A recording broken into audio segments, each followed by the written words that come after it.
आप सभी को मेरा नमस्कार है और आपका यहाँ पर पहुँचने पे स्वागत है। मेरे साथ पवन जी हैं जो कि हमारे जनरल सेक्रेटरी हैं प्रदेश के, और चंचल शर्मा जी हैं, दोनों जनरल सेक्रेटरी हैं।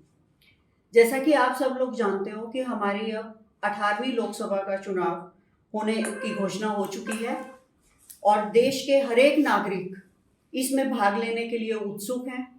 भारत पूरी दुनिया में एक लोकतांत्रिक मूल्यों और आदर्शों के लिए जाना जाता है। किसी भी लोकतंत्र के लिए निष्पक्ष चुनाव अनिवार्य होता है। साथ ही यह भी आवश्यक है कि सभी राजनीतिक दलों के लिए समान नियम हों, सभी दलों के पास समान रूप से संसाधन हो।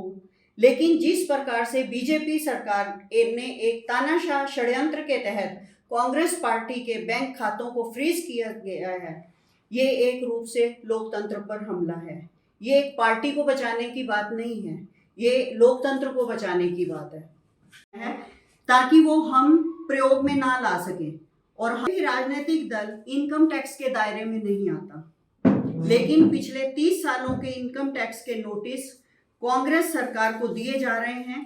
30 दिन इनकम टैक्स रिटर्न भरने की देरी पर पार्टी को 210 करोड़ रुपए का जुर्माना लगा दिया गया है, लेकिन सैद्धांतिक रूप से जुर्माना राशि से दुरुपयोग करके हमारे खातों से 115 करोड़ रुपए सरकार को ट्रांसफर कर दिया जाता है।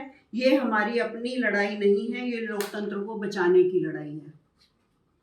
दुर्भाग्य से जो पिछले दिनों सुप्रीम कोर्ट के हस्तक्षेप के बाद जो इलेक्टोरल बॉन्ड, चुनावी चंदा बॉन्ड के बारे में जो तथ्य निकालकर सामने आए, वो बहुत ही चिंताजनक है, शर्मनाक भी है, क्योंकि इससे हमारे देश की छवि को ठेस पहुंची है।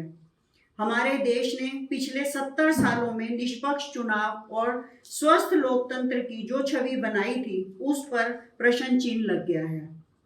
सुप्रीम कोर्ट ने जिस चुनावी चंदा बॉन्ड को इलीगल और असंवैधानिक कहा, उस स्कीम के तहत मौजूदा सत्ताधारी दल ने 6,000 करोड़ रुपए से ज्यादा अपने खातों में भर लिए, और दूसरी तरफ साजिश मुख्य विपक्षी दल का बैंक खाते फ्रीज कर दिया ताकि हम पैसे के अभाव में बराबरी से चुनाव ना लड़ सकें।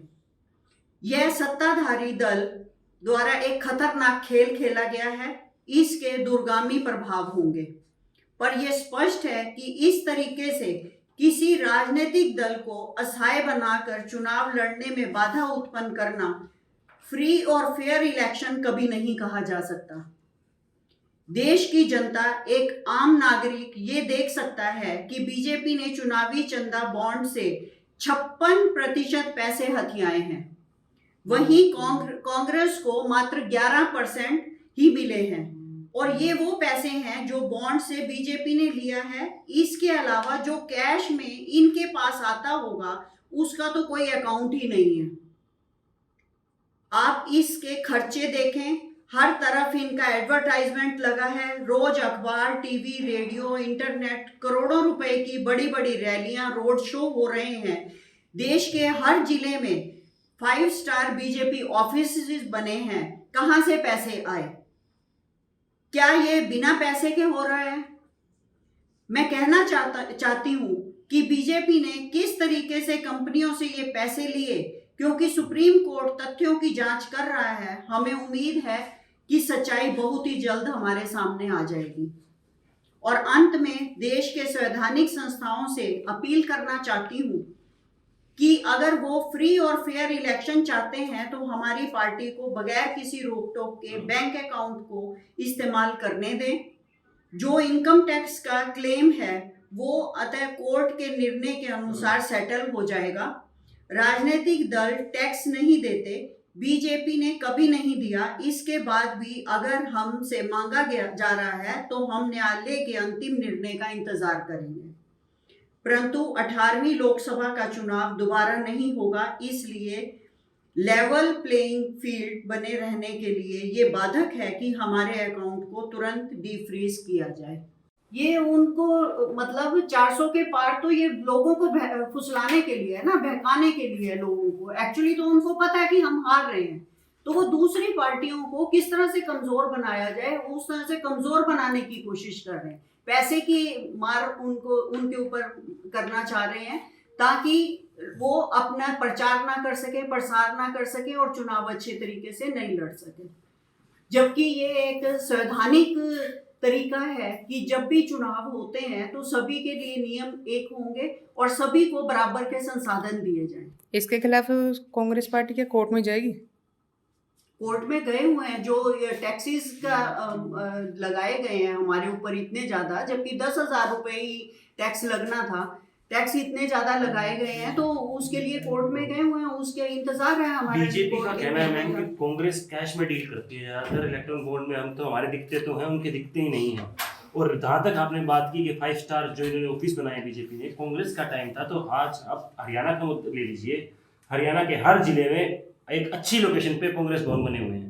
आपने देखा कि उनको किस तरह के कांग्रेस भवन है, और इनके कांग्रेस भवन 5 स्टार से, इनके जो बीजेपी के भवन है वो 5 स्टार से कम नहीं है। उन पे कितना खर्चा आया हुआ है तो इन पे कितना खर्चा आया हुआ है, ये आप देख सकते हैं। कांग्रेस भवनों को जाके देखिए कि क्या किस पोजीशन में है। वो एक इस तरह से काम करने के लिए एक तरीका बनाया गया था, ना कि उसको 5 स्टार रूप दिया गया था। इतने पैसे कहाँ से आए? और जो कैश में डील करने की बात की कि कांग्रेस पुरानी पार्टी है और हमेशा से कैश में डील करती है, क्योंकि इलेक्ट्रिक बोर्ड तो भी शुरू हुए हैं, कांग्रेस तो हमेशा से चंदा लेती है। ये बीजेपी का आरोप है, मेरा नहीं। चंदा ये अभी के रिसेंटली जो मैं आपको बता रही हूँ कि 6,000 करोड़ रुपए तो इनके दिखाए जा रहे हैं, जो बाकी इन्होंने अलग से लिए हैं, हर जगह से अलग वो लिया है पैसा, उसका तो कोई हिसाब किताब ही नहीं है कि। और जो खर्चे कर रहे हैं, इतनी एडवर्टाइजमेंट पे खर्चा हो रहा है और चीजों पे खर्चा हो रहा है, वो कहाँ से हो रहा है? और ये तो एक फेयर डील होनी चाहिए ना कि भाई जब कोई भी चुनाव में आता है या कोई आप एक खेल की भी बात लीजिए, तो हर एक के लिए नियम जो है एक जैसे होने चाहिए और उनके संसाधन भी एक जैसे होने चाहिए, ना कि दूसरे आदमी को कमजोर करने के लिए कुछ गलत चीजों का इस्तेमाल, अपनी जो एडमिनिस्ट्रेशन है उसका गलत इस्तेमाल किया जाए।